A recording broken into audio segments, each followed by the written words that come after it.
இன்றைய மன்னா நாம் வேண்டிக் கொள்ளுகிறதற்கும் நினைக்கிறதற்கும் மிகவும் அதிகமாய் நமக்குள்ளே கிரியை செய்கிற வல்லமையின்படியே நமக்கு செய்ய வல்லவராயிருக்கிறார்.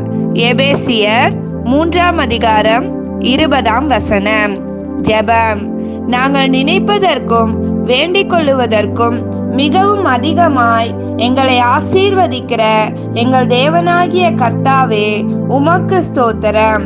நீர் வல்லமையுள்ள தேவனாயிருந்து ஒரு தகப்பனை பார்க்கிலும் எங்களுக்கு நல்ல ஈவுகளை நாங்கள் நினைப்பதற்கும் அதிகமாய் கொடுத்து எங்களை மகிழ பண்ணுகிற உம்முடைய தயவிற்காகவும் இரக்கத்திற்காகவும் நன்றி செலுத்தி இயேசுவின் நாமத்தில் ஜெபிக்கிறோம் நல்ல பிதாவே.